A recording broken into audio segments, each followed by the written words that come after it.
नमस्कार, मी शुभम मानकर आणि तुम्ही पाहता विथ मेडिको. तुम्हा सर्वांचे आमच्या विथ मेडिकोच्या युट्यूब चॅनलवर खूप खूप स्वागत. बघा, रिसेंटली एक न्यूज आली. न्यूज तुम्ही बघू शकता. जवळजवळ 6,000पेक्षा जास्त आरोग्य भरतीमध्ये जागा भरण्यात येणार. ठीक आहे. आता जशी हे न्यूज पडली तसा continue message, sir non technical काय करू, नॉन टेक्निकल काय करू, नॉन टेक्निकल साठी बुक कुठली यूज करू. मी आजही सांगतो, कालही सांगितलं आणि उद्या पण हेच सांगणार आहे की जास्तीत जास्त फोकस तुम्ही टेक्निकल वर करा. जर का आता हे क्लिअर नाही झाला इथं की टेक्निकल किती आहे, नॉन टेक्निकल किती आहे, कुठल्या सब्जेक्टवर किती फोकस करायचा, हे इथं कुठंही क्लिअर केलेलं नाही. ठीक आहे. तर आता क्लिअर काहीही हो, 80-20 हो, 60-40 हो, पुन्हा नॉन टेक्निकलचं 60 हो या 40 टेक्निकलचं हो, काही हो, काही फरक पडणार नाही. तुम्हाला मी सांगतोय की टेक्निकलवर जास्त फोकस करा. जर तुमचं टेक्निकल जास्त स्ट्रॉंग असेल तर नॉन टेक्निकल इझिली येऊन जाते. जर आज जरी तुमची ऍडव्हर्टाइजमेंट आली आणि आज तुम्ही अभ्यास चालू केला नॉन टेक्निकलचा, तर मॅक्झिमम तुम्हाला 30 दिवस लागतील. ठीक आहे. या 30 दिवसामध्ये तुम्ही नॉन टेक्निकल संपूर्ण क्लिअर करा आणि या नॉन टेक्निकल मध्ये तुम्ही जास्तीत जास्त मार्क्स स्कोअर कराल. परंतु प्रॉब्लेम कुठे जाते, तुमच्या टेक्निकलवर.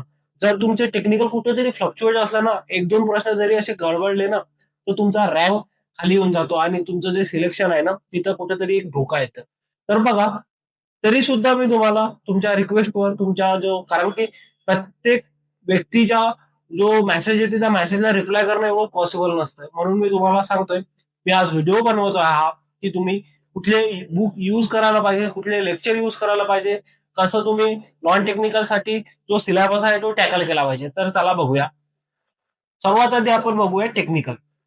आधी सांगितलं, आजही सांगतो, सर्वात बेस्ट आणि इम्पॉर्टंट खूप जे बुक आहे ते आहे पी आर यादव. जर तुम्ही पी आर यादव युज केलं ना, तर तुमचं बेसिक पासून ऍडव्हान्स पर्यंत जे सर्व हे आहे ना, आपले जे थेरी थेरी म्हणू शकता किंवा एमसीक्यू ते क्लिअर होते. सीएचओ ची ऍडव्हर्टाइजमेंट आली आहे, सीएचओ चा पेपर होणार आहे. सर काय वाचू काय वाचू काय, अरे काहीच नाही वाचायचं, पी आर यादव क्लिअर कर. पी आर यादव 2 वेळा रीड कर. तुझा जर का एकही एमसीक्यू सुटेल ना, तर मेसेज करशील की सर हा एमसीक्यू इथं क्लिअर झाला नाही. 100% त्या पी आर यादव मधून येणार. ठीक आहे. डीएचएस असो, डीएमआर असो, जो सिलेबस आहे ना किंवा कन्सेप्ट आहे ना, कन्सेप्ट तिथून येईल. लँग्वेज क्वेश्चनची चेंज होऊ शकते, क्वेश्चन ट्रिकी होऊ शकते, परंतु कन्सेप्ट तिथलीच राहणार आहे, कन्सेप्ट बाहेरची येणार नाही. ठीक आहे. माझी पी आर जर सॉल्व्ह झाली, तर आता ऍडव्हान्स मध्ये जायचं आहे, तर तुम्ही साऊंडर टार्गेट यूज करू शकता. हा झाला टेक्निकल साठी. ठीक आहे.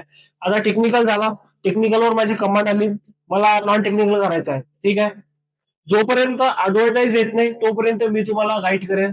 मराठी, त्यानंतर हिस्ट्री, जिओग्राफी, पॉलिटिकल सायन्स याला हात लावू नका. ठीक आहे. तुम्हाला हात लावायचा असेल नॉन टेक्निकल साठी, मॅथ, रिझनिंग आणि इंग्लिश याला तुम्ही हँडल करू शकता. तुम्ही करायलाच पाहिजे, कारण की जे पण आहे ना, समजा भरपूर एक्झाम येतात ना हो सेंट्रलच्या, एम्स येते. आता कालच एक्झाम झाली आपल्या एनसीएल ची, त्याच्यानंतर सीसीआरयू ची म्हणजे सेंट्रल काउन्सिल, आपला सीसीआरयू ची एक्झाम आली होती. त्याच्यानंतर एमची येते, वेगवेगळ्या सेंट्रल एक्झाम येतात. त्या सेंट्रल एक्झाम मध्ये हा सिलेबस विचारतात, कुठला, मॅथ, रिझनिंग आणि इंग्लिश. यासाठी आपण कोणते बुक युज करायला पाहिजे तर बघा, सर्वात आधी आपण पाहू इंग्लिश साठी. इंग्लिश साठी तुम्ही एक महत्वाचं आणि इम्पॉर्टंट बुक आहे, अल्टिमेट इंग्लिश ग्रामर. आता अल्टिमेट इंग्लिश ग्रामर हे अनिकेत पाटील सरांचं बुक आहे. त्यांचे क्लासेस सुद्धा आहेत, युट्यूबवर तुम्ही सर्च करू शकता. युट्यूबवर ज्यावेळी तुम्ही सर्च कराल तर तुम्हाला आशा अकॅडमी म्हणून अनिकेत पाटील सरांचे लेक्चर पण दिसतील. तुम्हाला इंग्लिश ग्रामर साठी किंवा वोकॅब्युलरी साठी तुम्ही ते युज करू शकता आणि मोस्ट ऑफ दी तिथूनच क्वेश्चन येतात आणि कव्हर होऊन जाते तुमचं मोस्ट ऑफ दी. ठीक आहे. मग आता राहिलं मॅथ आणि रिझनिंग. मॅथ साठी तुम्ही आर एस अग्रवाल आणि कोकिळा प्रकाशन त्याचे तुम्ही मॅथ साठी बुक युज करू शकता. आता मॅथ मध्ये खूप जास्त करायची गरज नाही, काही मेन टॉपिक आहेत, मी तुम्हाला इथं लिस्ट केलेले आहे, ते बघू शकता तुम्ही. हे तुम्हाला करायचे आहेत आणि हे या बुक मधून जर का केले तुम्ही, तुमची most of the concept clear होते.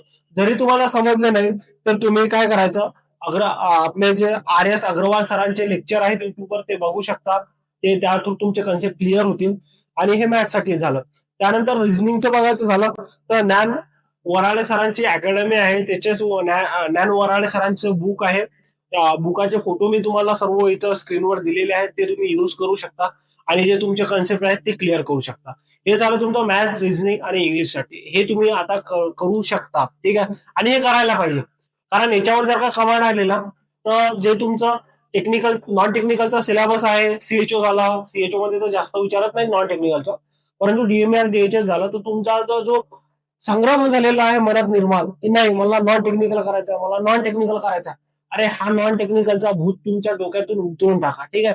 नॉन टेक्निकलवर जास्त तुम्ही फोकस जरी दिला नाही, या लास्टच्या 30 दिवसात जरी दिला ना, तर तुमचा most of the cover clear होणार.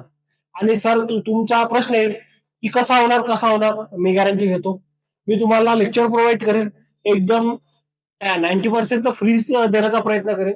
जर नाही झालं तर एकदम मिनिमम रेट मध्ये मी त्यांच्यासोबत कन्व्हर्शन करून तुम्हाला इथं जास्तीत जास्त लेक्चर नोट्स सर्व प्रोव्हाइड करण्याचा प्रयत्न करेन. एक वेळ जाहिरात पडू द्या, कारण की हे जाहिरात तर 2 वर्षापासून येतच आहे हो. आज जर आज जरी तुमची हे जाहिरात पडली ना, तर नॉन टेक्निकल मध्ये कसा अभ्यास करायचा, कुठले बुक युज करायचे, कसं काय करायचं, हे सर्व गाईड इथं विथ मेडिकोच्या प्लॅटफॉर्मवर तुम्हाला प्रोव्हाइड करू. परंतु ही नोटीस तुमच्याकडे प्रोव्हाइड होऊ द्या, कारण की नोटीस पडल्यानंतर मिनिमम 45 डेजचा एक्झामला वेळ राहतो. या वेळमध्ये तुम्ही अभ्यास करू शकता, ठीक आहे. तर तरी सुद्धा बघा, मराठीचं झालं तर तुम्हाला मोरा वाळंबे आणि के सागर पब्लिकेशनचं बुक आहे. मोरा वाळंबेचं तुम्ही मराठी साठी युज करू शकता, व्याकरणसाठी, आणि के सागर पब्लिकेशन साठी शब्द संग्रहालयासाठी तुम्ही युज करू शकता. त्यानंतर बाळासाहेब शिंदेचं एक प्रचलित आणि नाव प्रसिद्ध बुक आहे, हे बघू शकता तुम्ही. त्यामध्ये तुम्ही अलंकार, त्याच्यानंतर उपमा, प्रसिद्ध पुस्तके आणि लेखन, हा जो सिलेबसचा भाग आहे हा तुम्ही कव्हर करू शकता. नंतर राहिलं जिओग्राफी, हिस्ट्री आणि पॉलिटिकल सायन्ससाठी तुम्ही अप्पा हातनुरे सरांच्या क्लासेसच्या नोट्सचे बुक भेटतात, ते तुम्ही युज करू शकता आणि त्याच्या थ्रू तुमचं कव्हर होईल.